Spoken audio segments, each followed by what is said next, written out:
আল্লাহ এবং আল্লাহর হাবিবই ভালো জানেন। এই কথা বলতে দেরি রে আমার প্রাণে নবী জানি বলে দিলেন, রে আয়েশা, এই রজনী কত বড় নিয়ামত আয়েশা রে।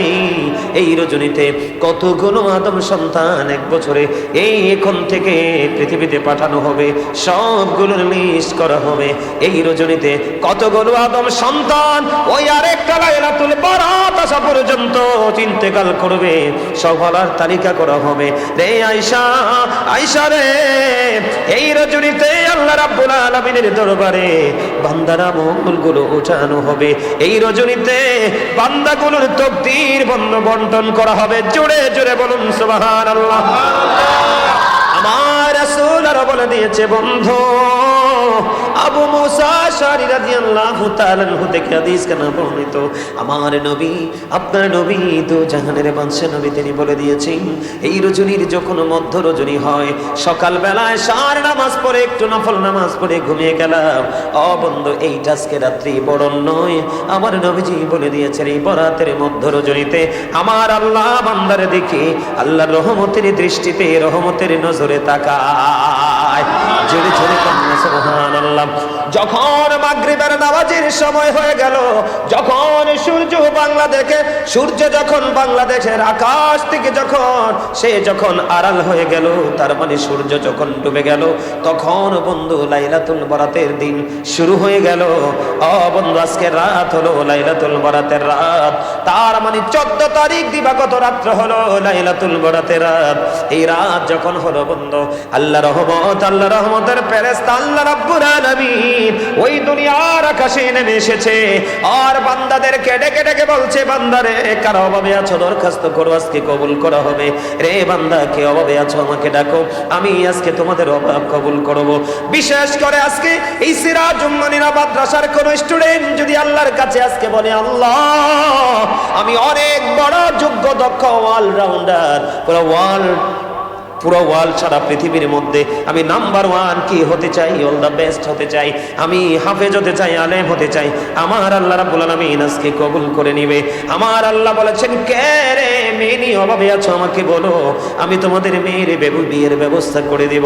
আমার আল্লাহ ডেকে বলে, কার যুবক ছেলে আছে, শিক্ষিত ছেলে আছে, কে কোন সমস্যায় পড়ে আছো আজকে রজনীতে আমাকে ডাকো, আমার আল্লাহ তোমার এই ডাক শুনবে।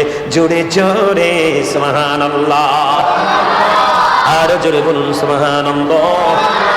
শুধু তাই নয় রে, শুধু তাই নয়, আমার নবীজি এই লাইলাতুল বরাতের মাসের মধ্যে এত বেশি রোজা রাখতেন। হাদিস শরীফের মধ্যে এসেছে, হাদিসে রাবী বলেছেন নবীজি এমন ভাবে রোজা রাখতেন আমরা মনে করতাম নবীজি আর রোজা ভাঙবে না। তার মানে রমজানের রোজা হলো বান্দার জন্য ফরজ। আমার রাসূল বলেছে, রমাদান ইলা রমাদান, এক রমজান থেকে আরেক রমজানের মাঝখানে যত গ্যাপ আছে, তার মানে 305 দিনের গ্যাপ। তুমি যদি গত বছরের রোজাগুলি সঠিকভাবে যদি পালন করে থাকো, আসছে সামনে ফেব্রুয়ারির শেষের দিকে আমার এবার রমজান মাস শুরু হবে, এই রমজান যদি তুমি সঠিকভাবে রোজা রাখতে পারো, আমার রাসূল জানিয়ে দিয়েছে 2 দিকে রোজায় 30 দিন করে যদি হয় 60 দিন চলে যাবে, আরো 305 দিন বাকি রইল। ওই 305 দিনের মধ্যে যদি তুমি কবিরা গুনাহ থেকে বেঁচে থাকতে পারো, এই 2 দিকে রোজার কারণে 305 দিন, তার মানে 1 বছরের গুনার কাফারা হয়ে যাবে। জোরে জোরে সুবহানাল্লাহ, আর জোরে সুবহানাল্লাহ।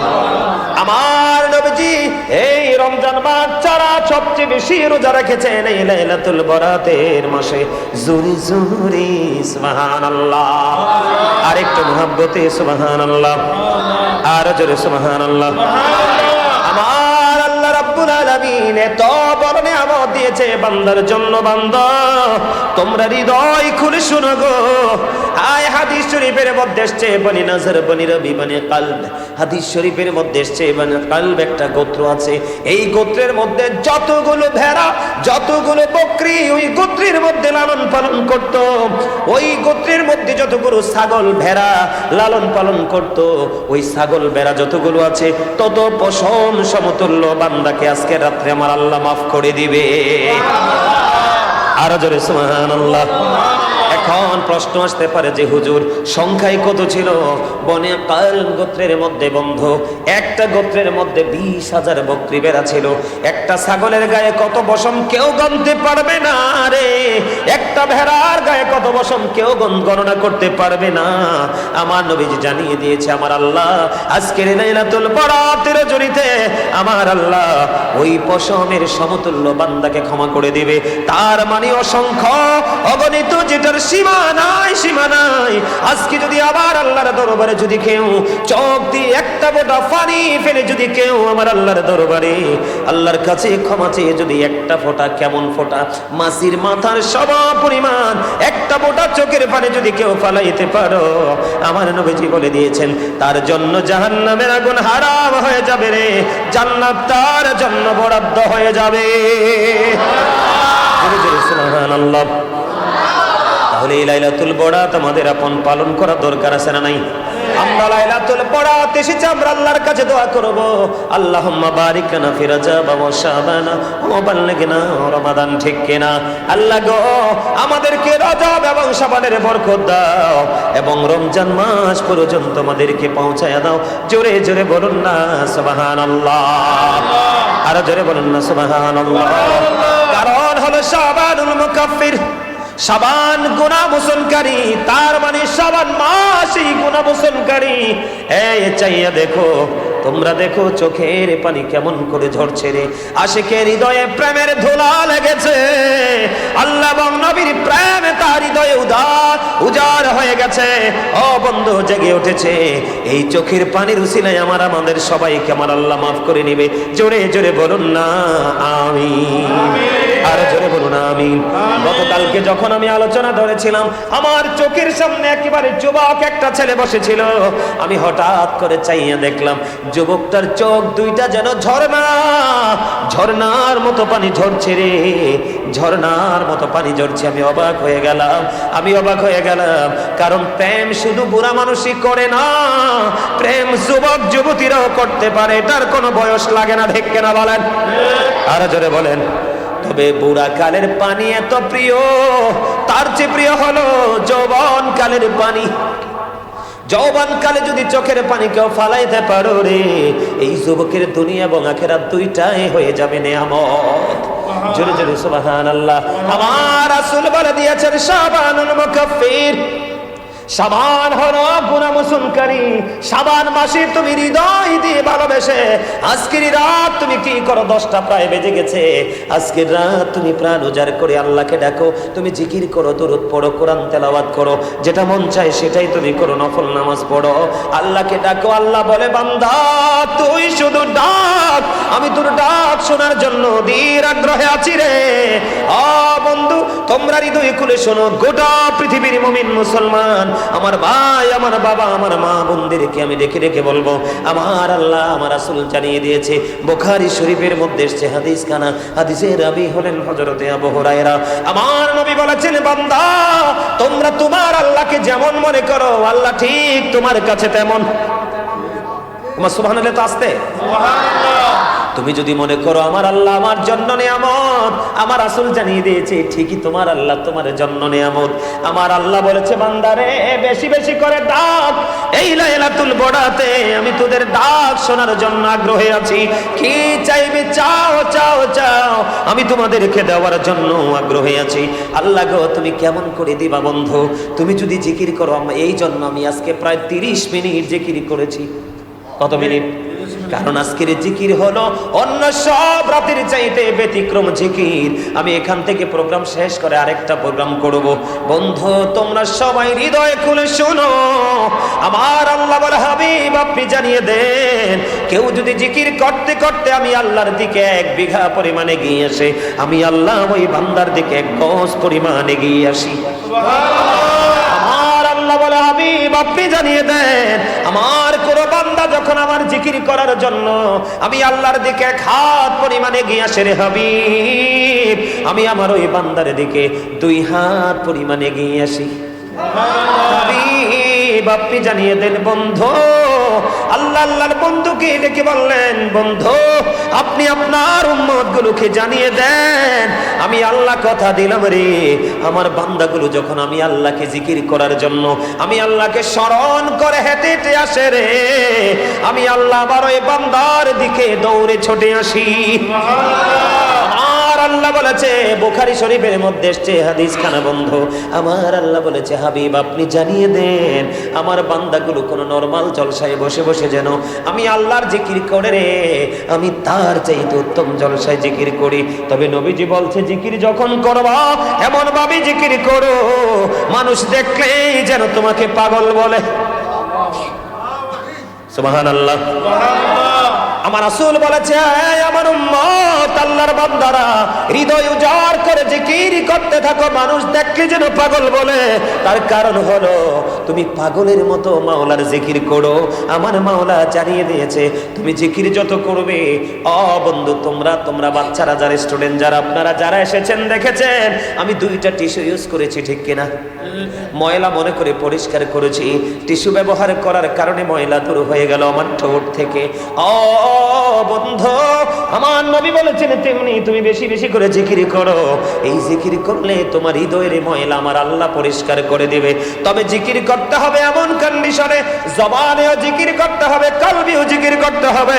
আমার রাসূল বলেছেন, জবান এবং অন্তর দুটো মিলে যে জিকির করা হয় ওই জিকির হলো সবচেয়ে বড় জিকির। জোরে জোরে সুবহানাল্লাহ, আরেকটু মুহাব্বতে সুবহানাল্লাহ, আরেকটু মুহাব্বতে। আকাশে সবাই ভালোবাসে জোছনা চড়ায় তাই, জমিন সবাই ভালোবাসে ফসল বুনে তাই, তোমার দয়া চাই গো প্রভু, তোমার দয়া চাই, তোমার দয়া চাই গো প্রভু, তোমার দয়া চাই। দিবানিশি তোমায় ডাকি, দিবানিশি তোমায় ডাকি, রহমতের আশায়, তোমার দয়া চাই গো প্রভু, তোমার দয়া চাই, তোমার দয়া চাই গো প্রভু, তোমার দয়া চাই। ফুলকে সবাই ভালোবাসে গন্ধ আছে তাই, সুরকে সবাই ভালোবাসে ছন্দ আছে তাই, ফুলকে সবাই ভালোবাসে গন্ধ আছে তাই, সুরকে সবাই ভালোবাসে ছন্দ আছে তাই, তোমার দয়া চাই গো প্রভু, তোমার দয়া চাই, তোমার দয়া চাই গো প্রভু, তোমার দয়া চাই। দিবানিশি তোমায় ডাকি, দিবানিশি তোমায় ডাকি, না জাতের আশায়, তোমার দয়া চাই গো প্রভু, তোমার দয়া চাই, তোমার দয়া চাই গো প্রভু, তোমার দয়া চাই। পানি সবাই ভালোবাসে জীবন আছে তাই, মাটি সবাই ভালোবাসে দেহ গড়া তাই, পানি সবাই ভালোবাসে জীবন আছে তাই, মাটি সবাই ভালোবাসে দেহ গড়া তাই, তোমার দয়া চাই গো প্রভু, তোমার দয়া চাই, তোমার দয়া চাই গো প্রভু, তোমার দয়া চাই। দিবানিশি তোমায় ডাকি, দিবানিশি তোমায় ডাকি, দয়ার আশায়, তোমার দয়া চাই গো প্রভু, তোমার দয়া চাই, তোমার দয়া চাই গো প্রভু, তোমার দয়া চাই।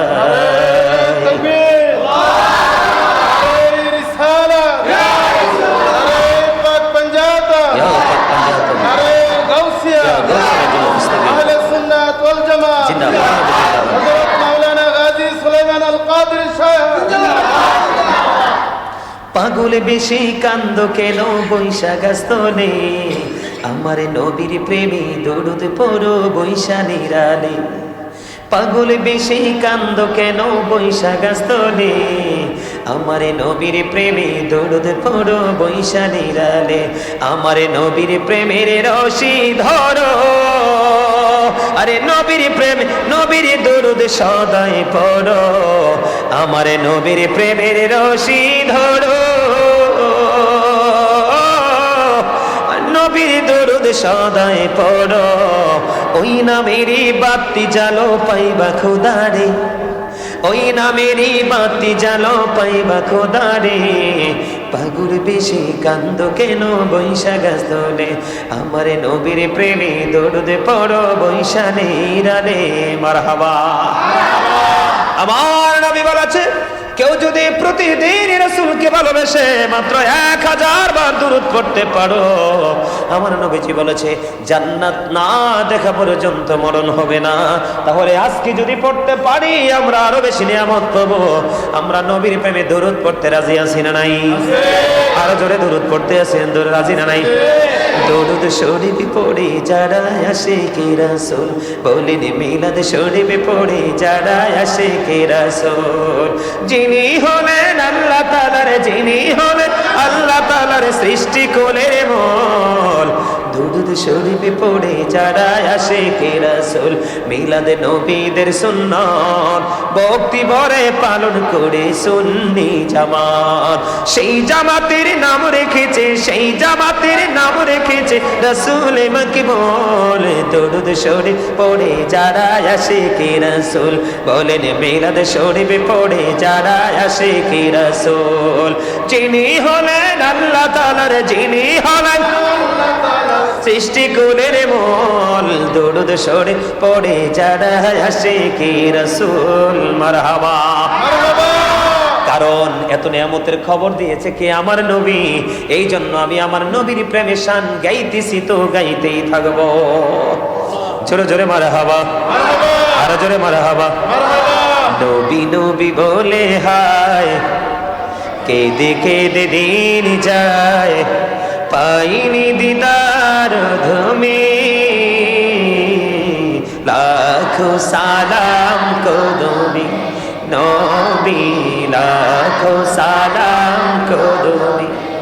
সোনার মদিনায় লুকিয়ে আছো গো দেখতে না পাই নয়নে, ও গো দেখতে না পাই নয়নে। দয়ারি নজরে চাও গোলামির দেখা দাও, সবাই দয়ারি নজরে চাও গোলামির দেখা দাও। ধন্য করো জনমে লাখো সালাম কদমি নবী লাখো সালাম নবী লাখো সালাম। মারহাবা মারহাবা। গজল কি আরো গাইবো? হ্যাঁ, আজকে রাত গজল গাওয়ার রাত, ওয়াজ করার রাত, জিকির করার রাত, দুরূদ পড়ার রাত, নামাজ পড়ার রাত, কোরআন তেলাওয়াত করার রাত রে। আজকের রাত তওবা করার রাত। আমার আল্লাহ শুধু চায় বান্দাগুলো ডাকো। আমার আল্লাহ তার জন্য নিয়ামত নিয়ে বরাদ্দ করে রেখেছে। জোরে জোরে সুবহানাল্লাহ, আর জোরে সুবহানাল্লাহ।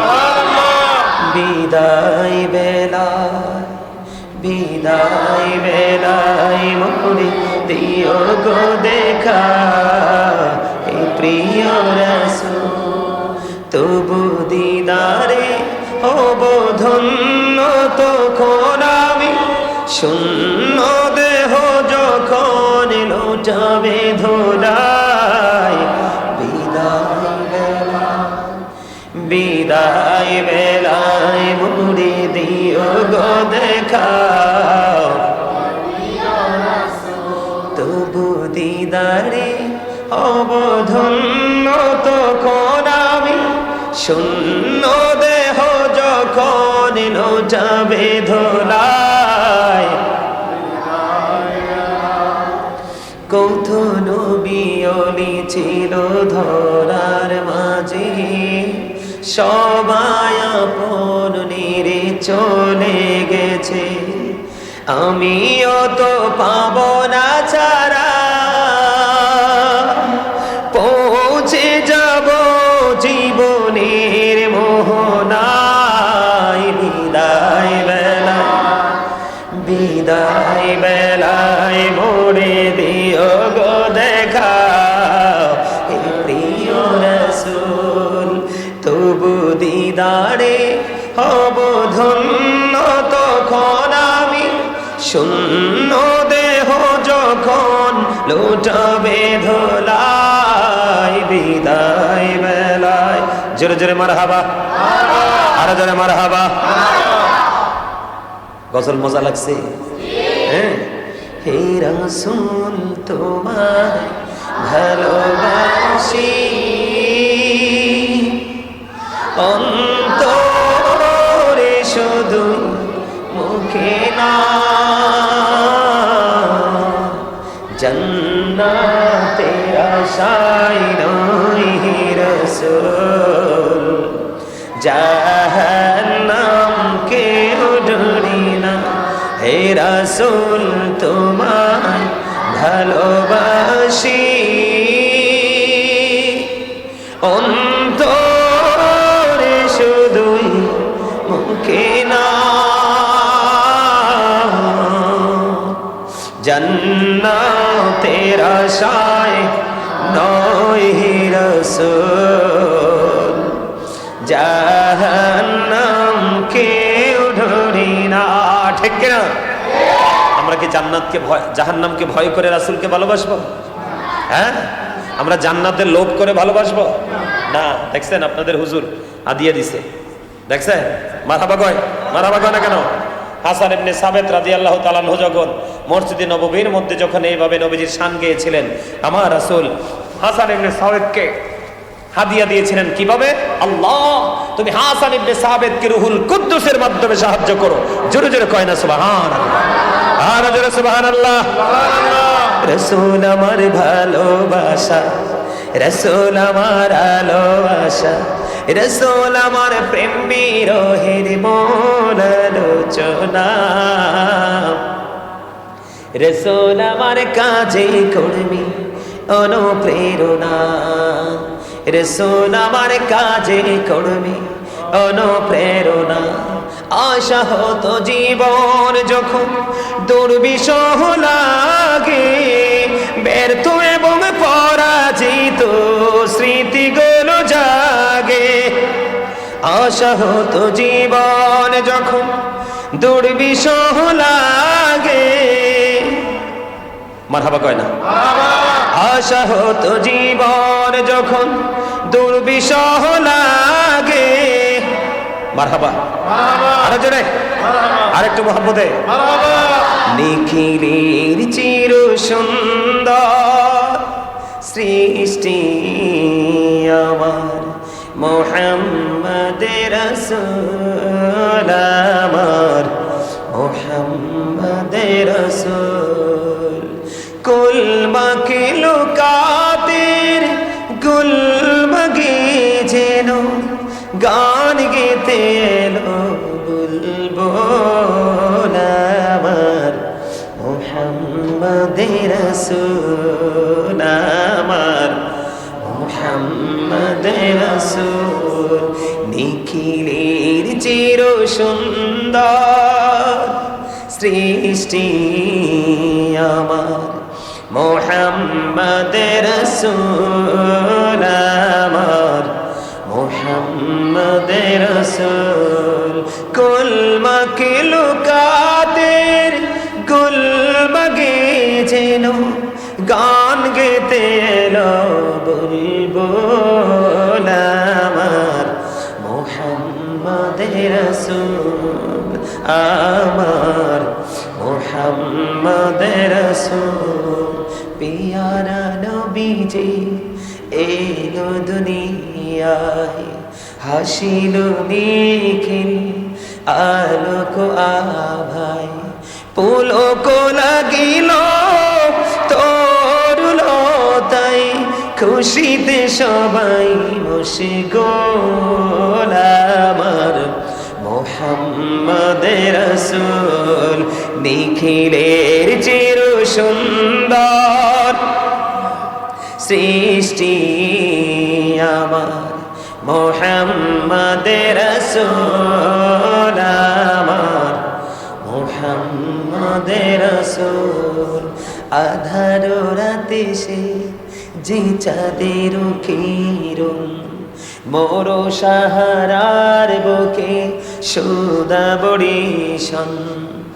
আধার রাতে সে যে চাঁদের কিরণ, মোড়ো সাহারার বুকে সদা বরিশন নীরব ধরার গুলবগি যেন গান গেতে এলো বুলবুল আমার মুহাম্মদের রাসূল নিখিলের চির সুন্দর সৃষ্টি আমার মুহাম্মদের রাসূল আমার মুহাম্মদ রাসূল মারহাবা। মজা লাগছে না?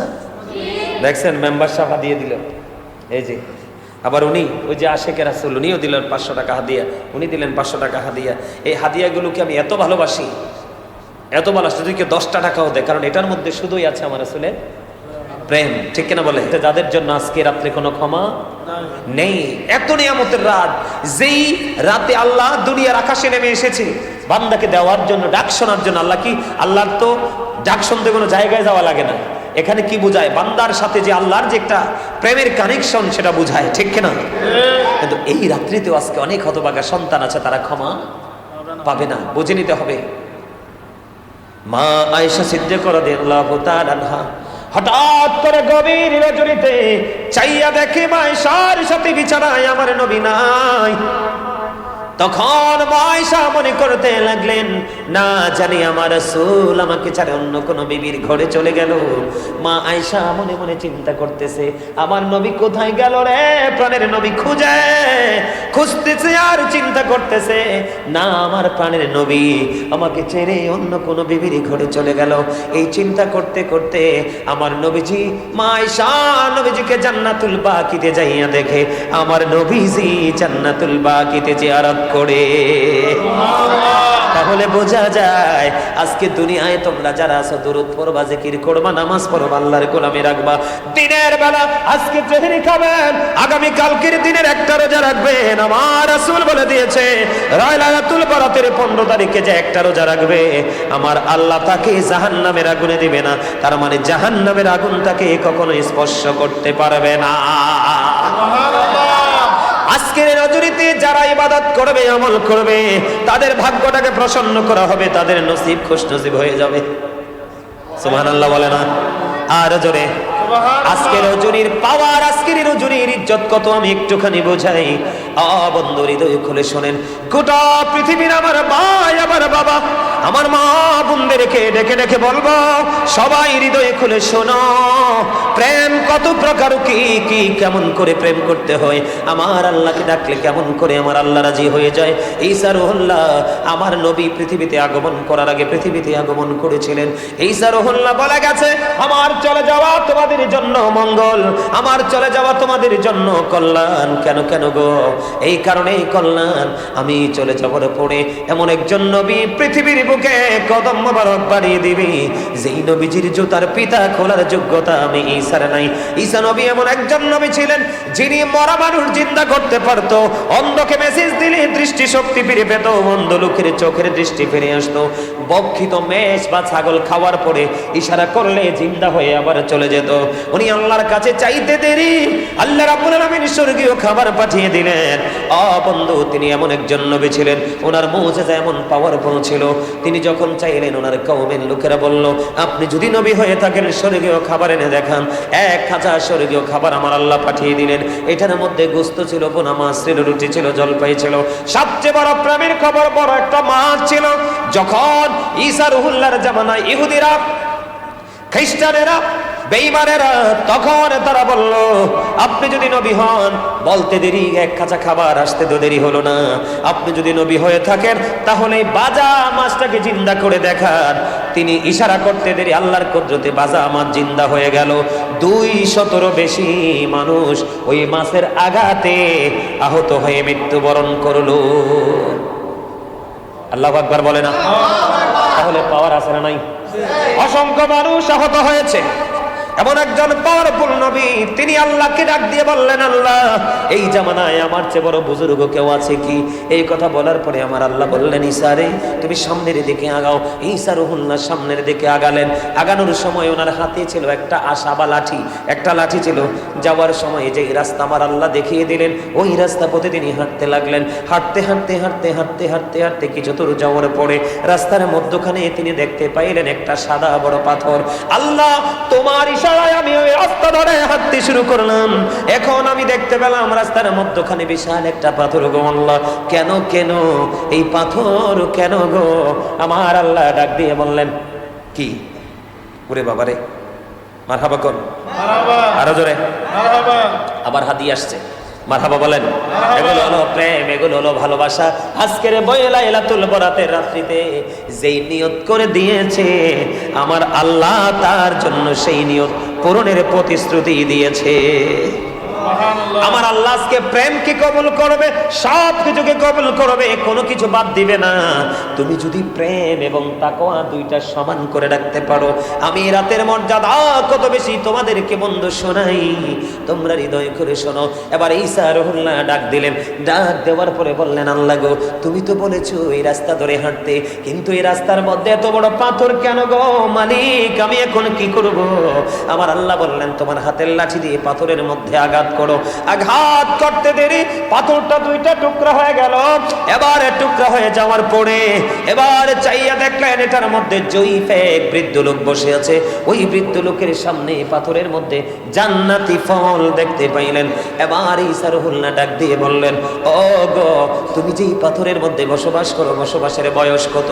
কয় এই পাথরে বসবাসের বয়স হলো 400 বছর। আমি 400 বছর পর্যন্ত এটার মধ্যে অপেক্ষা করতেছি। তুমি কি খাও? কয় জান্নাতে খাবার খাই। তুমি বুজুর্গি কেমন করে পাইলা? তুমি আমি এই বুজুর্গি পেয়েছি আমার মায়ের দোয়ায়, কারণ মায়ের দোয়া এত দামি রে। ও বন্ধু, তুমি যদি মায়ের সাথে সম্পর্ক ভালো না রাখো, বাবার সাথে যদি সম্পর্ক ভালো না রাখো, আমার নবীর দোয়াও আমার আল্লাহ কবুল করবে না। এটা বলেছে আমার নবীর পবিত্র জবান ধারা। এবার কি করলেন? আপনার আমার প্রাণের নবী আমাদেরকে জানিয়ে দিয়েছে এই নিয়ামত, আমরা কিতাব খুলে খুঁজে পেলাম। ও বন্ধু, এবারে কি করলেন? এবার এমন একটা ঘটনা ঘটলো, এমন একটা কাজ ঘটলো। ইনি কি বললেন, কত বছর আছো? কয়ে 400 বছর। কি খাও? কয়ে জান্নাতি খাবার খাই। এবার ঈসা রুহুল্লাহ আল্লাহকে ডাক দিয়ে বললেন, আল্লাহ গো আল্লাহ, আমার যে বুজুর্গ আমি আমার সামনে দেখতে পাইলাম 400 বছর এই পাথরের মধ্যে বসবাস, যেই পাথরের কোনো দরজা নাই, কোনো জানালা নাই, জান্নাত থেকে খাবার তো চলে আসে গো আল্লাহ। এটার চাইতে আমার চাইতে তো এটা বুজুর্গ। আমার আল্লাহ ঈসা রুহুল্লাহকে একটা ডাক দিয়ে বললেন, ঈসা ঈসা রে, ওই লাইলাতুল বরাতের রজনীতে যারা জাগ্রত থেকে আমি আল্লাহর গোলামিতে যারা নিয়োজিত থাকবে, ও ঈসা আমার হাবিবের উম্মত গুলো পাগল হয়ে যাবে, নবীর প্রেমিকেরা পাগল হয়ে যাবে আমি আল্লাহকে পাওয়ার আশায়। এই গুরুত্বপূর্ণ রাত্রিগুলো তারা খুঁজে খুঁজে আমি আল্লাহকে ডাকবে। এর মধ্যে একটা হলো লাইলাতুল বরাতের রাত। তুমি নিজেকে বুজুর্গ মনে করেছো, তোমার সামনে তোমার চাইতে বুজুর্গ তুমি মনে করছো। ঈসা ঈসা রে, আমি বলে দিলাম আমার হাবিবের উম্মত গুলো যারা লাইলাতুল বরাতের রজনীতে জেগে জেগে আমল করবে, ইবাদত করবে, আমি আল্লাহর কাছে ওই বৃদ্ধের চাইতে বুজুর্গ বলে গণ্য হবে ওই লাইলাতুল বরাতে যারা ওয়াজ করবে। আমার নবী বলেছে উম্মত প্রাণ উজাড় করে আমল করো, আমল থেকে দূরে যেও না। 365টা রাতের মধ্যে একটা রাত তুমি আমল করো গো। আমার আল্লাহ কথা দিয়েছে, হাবিব আপনি জানাইয়া দেন আমি ওই গভীর রজনীতে আমার ওই প্রিয় বান্দাগুলোর দিকে আমি রহমতের নজরে তাকাই।